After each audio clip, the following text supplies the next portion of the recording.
Ada pepatah mengatakan, a good shoes will take you to a good place. Namun apakah alas kaki yang bagus sudah pasti sehat? Ngomong-ngomong soal alas kaki kita merupakan salah satu bagian penting dari tubuh kita. Kaki memiliki fungsi untuk menopang tubuh dalam menjalankan aktivitas sehari-hari. Nah, pada tapak kaki banyak saraf yang terhubung langsung dengan organ tubuh manusia, sehingga tapak kaki perlu dilindungi dengan alas kaki yang tepat. Dalam kehidupan sehari-hari, alas kaki sangat berperan penting, sebagaimana fungsi utamanya, yakni melindungi kaki. Banyak pilihan model dan desain yang ada di pasaran. Menggunakan alas kaki yang sesuai dengan bentuk kaki bukan saja memberikan rasa aman saat berjalan, namun juga mencegah timbulnya masalah kesehatan. Selain itu, alas kaki juga merupakan salah satu pelengkap outfit yang biasa digunakan untuk menunjang penampilan sehari-hari Anda. Banyak ragam jenis alas kaki yang bisa Anda pilih, seperti sendal, sepatu sporty, sepatu teplek, dan sepatu hak tinggi, yang dapat Anda sesuaikan dengan kegiatan atau acara yang Anda hadiri.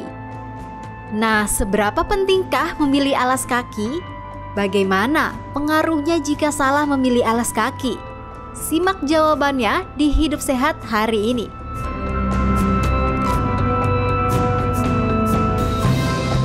Pemirsa, kembali lagi di Hidup Sehat. Nah, tadi Dokter Heka udah sempat nyinggung ya bahwa memang memilih alas kaki itu harus tepat, sama seperti memilih pasangan ya Dokter Heka. Betul, ya. Intan. Harus yang sama ya dan bermanfaat ya. Jadi mesti yang harus saling kasih manfaat. Jadi kalau pilih alas kaki itu mesti kanan kiri, jangan kanan kanan atau kiri kiri. Nanti repot jalannya. Iya, nggak bisa dong dokter. Nah, di tengah kita nih sudah ada Dokter Ihsan Usman, spesialis ortopedi traumatologi. Pagi dok, apa kabar? Pagi mas Eka. Dok, ini kan masyarakat mungkin kalau pilih alas kaki kadang tidak memperhatikan bentuknya dok ya. Iya. Nah, yang penting nyaman nih. Makanya ada yang mengatakan bahwa kalau pilih alas kaki, selain kalau kita pilihnya sesuai dengan bentuk kaki, selain nyaman digunakan, dapat mencegah terjadinya gangguan kesehatan. Ini fakta atau mitos dok? Baik. Faktanya adalah bentuk kaki kita apabila disupport dengan menggunakan insole yang baik dan dengan kualitas materi yang baik akan juga memberikan rasa kenyamanan yang baik. Sehingga pada jangka panjangnya juga akan memberikan tingkat kesehatan yang lebih baik. Karena dengan kita memberikan insole, sebenarnya kita memberikan support terhadap telapak kita, terhadap daripada darah lemak dan juga selaput otot yang ada di bawah. Sehingga akibatnya ketika kita berjalan dan menopang berat badan kita akan menjadi lebih optimal dan efektif. Jadi ini fakta dok ya? Iya. Milih alas kaki sesuai dengan bentuk kaki dok ya? Iya, jadi harus sesuai dengan bentuk kaki ya. Nah dokter, ini aku suka banget yang namanya pakai sendal jepit. Tapi ini katanya dokter, memakai sendal jepit ini bisa membuat kita lebih mudah terkilir dan juga apa dokter? Keseleo ya. Iya. Aku sampai lupa kata-katanya. Bikin kita mudah terkilir dan juga keseleo. Ini fakta atau mitos dokter? Pada faktanya alas sendal kaki hanya bersifat menopang bentuk kaki. Sedangkan untuk kita keseleo itu kita juga yang paling sering tercedera adalah daerah pergelangan kaki. Nah, pergelangan kaki itu artinya supportnya harus lebih tinggi lagi dengan menggunakan sepatu yang lebih tinggi atau yang di bawah mata kaki atau di atas mata kaki. Sehingga kalau misalnya dengan menggunakan sendal jepit, tapi hanya untuk kebutuhan sehari-hari untuk berjalan berdiri, tidak akan menyebabkan keseleo ataupun terkilir. Oh, ini artinya berarti mitos, dokter? Mitos. Iya. Jadi mitos bukan karena si sendal jepitnya ya berarti. Benar. Ya? Oke. Dan juga bukan tergantung harganya kali Intan. Nah, dok, ini juga ada dok yang mengatakan bahwa kalau kita menggunakan alas kaki dengan sol yang tipis atau keras, dapat menyebabkan stres pada urat dan nyeri pada tumit serta tulang kering. Fakta atau mitos dok? Faktanya dengan sol yang tipis dan keras kita punya di berbagai pasaran dengan ada yang menggunakan gel, menggunakan silikon, dan juga menggunakan busa. Dan kita menggunakan insole yang tipis dan keras itu akan juga memberikan tekanan yang lebih besar dan juga apabila terhadap bentuk tulang-tulang yang menonjol, baik yang di sisi dalam maupun sisi luar, sehingga tidak langsung akan memberikan rasa tidak nyaman. Jadi itu masuknya fakta. Fakta dok. Oh fakta berarti dokter ya. Oke, berarti memang harus milih-milih juga ya. Kalau alas kaki harus yang empuk ya. Benar. Nah dokter, ini kalau kita salah memilih alas kaki, ini dapat menyebabkan otot-otot area betis itu memanjang dan akhirnya menyebabkan kaki mudah lelah dan juga cedera. Ini fakta atau mitos dokter? Faktanya yang namanya ukuran otot betis itu tidak akan berubah. dia sudah punya daya maksimum dan juga daya minimum kontraksinya.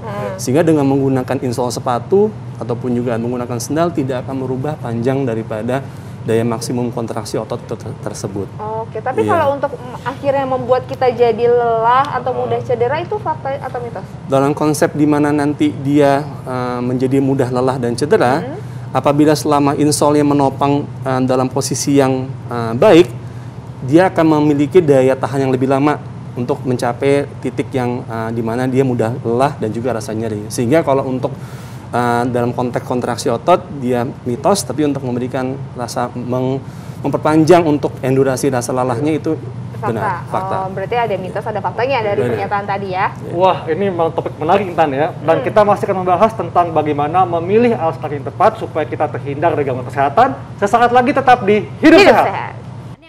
Jalan kaki adalah olahraga yang paling murah dan tentunya bermanfaat. Namun jangan sampai salah pilih alas kaki karena sama seperti kalau kita salah pilih jodoh akan menyesal nantinya.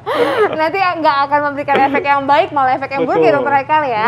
Nah dokter ini langsung ya dokter ini ke fakta dan mitos berikutnya ini bahwa memang katanya nih sendal yang terbuat dari kulit ini tidak lebih sehat daripada sendal yang terbuat dari busa. Ini fakta atau mitos dokter? Fakta. Fakta. Artinya antara kulit, busa, semua kan materinya saja. Cuma selama dia memberikan support dan juga memberikan kenyamanan dengan bentuk yang mau tebal, mau tipis, semuanya sama saja. Oh oke. Jadi memang jangan terkecoh dengan harga yang mahal dok ya. Benar. Karena yang busa pun itu juga bisa lebih baik dibandingkan yang kulit ya. Nah, dok, ini juga mungkin seperti Intan, dok ya. Semakin tinggi hak tingginya, maka semakin tinggi pula efek buruk untuk kesehatannya. Fakta atau mitos, dok? Fakta. Karena artinya kita semua diberikan Tuhan itu posisi kaki kita adalah dengan tripod. Jadi adalah jempol, kelingking, dan tumit. Dan dengan menggunakan high heels, itu akan membuat titik tumpu kita akan semakin condong ke depan. Sehingga akibatnya yang tadinya ditopang oleh 3 menjadi mengerucut 2 dan 1. Sehingga akibatnya itu menyebabkan tingkat kelelahan yang lebih mudah sering terjadi seperti itu. Akibat kontraksi otot yang lebih mudah. Nah dokter, ini kan aku kan kayak mungkin Intan juga ada teman-teman yang lainnya yang menyaksikan ini juga ada tuntutan pekerjaan yang harus memakai heels ini selama bekerja. Nah ini ada batas maksimal nggak sih dokter yang kayak harus pakai berapa lama supaya tidak terganggu kesehatannya atau gimana tuh dokter? Baik. Karena posisi titik tumpu yang tidak abnormal, sehingga yang kita butuhkan adalah sinyal tubuh kita sendiri. Saat kita sudah lelah, capek, dan nyeri, itu artinya tubuh sudah mengkondisikan kita harus segera melepas. Terkadang kan dalam konsep di mana kayak kerja kantoran, mungkin beberapa untuk di dalam meja bisa menggunakan sendal, tapi ketika beraktivitas kembali menggunakan sepatu high heels. Jadi nggak ada batasan jamnya. Jadi kayak harus ada sinyal dari diri sendiri ya dokter ya? Kalau sudah nyeri ataupun juga terkadang seperti memar dan juga kemerahan, itu tanda-tanda di mana mungkin juga bukan hanya titik tumpu yang salah, juga lecet akibat gesekan. Dok, apakah ada semacam stretching yang dapat dilakukan misalnya untuk memakai high heels, dok? Jadi apakah ada gerakan yang bisa membuat lebih rileks kakinya? Baik, artinya karena titik tumpunya menjadi abnormal, keseimbangan antara otot di sisi depan dan sisi belakang menjadi tidak baik. Nah, kita harapkan adalah apabila memang menggunakan sepatu high heels, sebaiknya secara berkala kita menggunakan stretching, yaitu kita tekuk sendi ankle-nya ke atas maupun ke bawah, dan juga lakukan gerakan pendulum, sehingga nanti bisa, Gimana sih dok di gini dok? Jadi diangkat seperti ini dan juga seperti ini, dan kemudian diputar-putar seperti itu. Diputar-putar gini dok.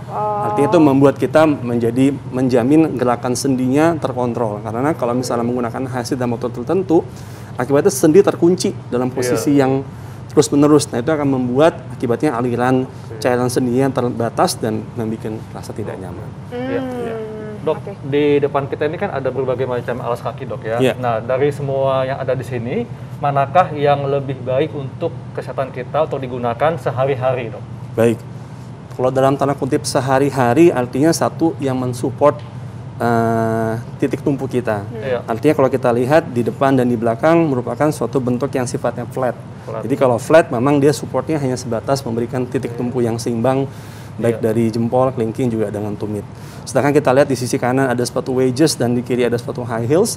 Dimana kita lihat kalau yang high heels kan memang titik tumpu di belakangnya semakin menyempit. Betul. Nah ini juga akibatnya titik tumpu di bagian daerah kaki depan itu menjadi meningkat seperti itu. Nah ini kalau untuk jangka panjang pasti dua model ini akan jauh lebih kondusif dibandingkan penggunaan buat yang stiletto maupun juga yang high heels juga dengan penggunaan wedges. Oh, ini artinya memang harus flat ya. Betul. Tapi udah kalau flatnya, misalnya kan flat itu ada yang ada haknya sedikit. Kalau ini kan emang agak lebih rata, nah tapi ada haknya lebih tinggi, cuman rata aja gitu. Nah itu boleh dokter atau kayak ada batasan kesehatan misalnya berapa sentimeter maksimal tingginya? Biasa kita lihat dengan karena kan setiap orang berbeda-beda ya konsepnya. Ada yang otot betisnya dia mudah kontraktur. Betul. Ada juga yang otot betis yang kaku. Ada yang otot betisnya yang memang dia fleksibel.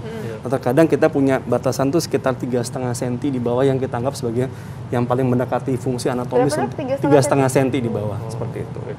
Karena memang sebetulnya tapak kaki kita itu memang nggak flat dok ya. Benar. Jadi kalau kita pakai sepatu, contohnya nih sepatu olahraga, maka tapaknya itu akan menyesuaikan dengan tapak kaki kita kan dok. Benar. Jadi di populasi kita normal, tanpa kita berbicara dengan penyakit, kita mempunyai 3 varian, yaitu kaki normal yang biasa, kemudian kaki yang flat, datar, atau yang kaki namanya peskafus, lengkungnya tuh tinggi. Nah kalau peskafus itu cuma nyentuh di ujung tumit dan ujung sisi depan, nah yang tengahnya dia ngangkat banget. Nah, jadi kita harus memastikan semua alas kaki itu disesuaikan dengan bentuk kaki kita itu sendiri. Tapi umumnya dok, alas kaki yang dijual di pasaran kan memang yang bentuknya yang menyesuaikan dengan yang telapak kaki kita yang melengkung dok ya? Benar. Jadi artinya kita harus pahami ada 2, ada insole, ada outsole. Kalau insole kan kita pasang di dalam sepatu menopang bentuk sepatunya yang sudah kita punya. Kalau outsole adalah di bawah bentuk sepatu kakinya, sehingga artinya kalau untuk rigiditas dan juga menambah struktur pasti outsole lebih jauh lebih bagus dibandingkan dengan insole seperti itu. Jadi artinya kalau misalnya menggunakan sepatu yang pasti harus disesuaikan dengan bentuk kaki kita masing-masing. Baik dok, terima kasih banyak dokter. Sama-sama. Ini artinya memang harus memilih alas kaki sesuai dengan bentuk kaki kita ya, dan juga jangan memaksakan kehendak kayak misalnya mau terlihat lebih jenjang, lebih cantik, jadi pakai heels terus-terusan itu juga nggak baik ya dokter Haikal ya. Jangan pilihlah alas kaki yang kanan kiri ya, jangan kanan-kanan kiri. Harus sepasang ya. Dokter sekali lagi terima kasih banyak. Pemirsa juga terima kasih sudah menyaksikan Hidup Sehat. Jangan lupa terus saksikan Hidup Sehat setiap Senin sampai Jumat jam 9 sampai jam 10 pagi hanya di TV One. Dan ingat, tetap taat prokes serta lakukan vaksinasi. Kami pamit, Dr. Haikal. Saya Intan Salmadina. Indonesia Hidup Sehat.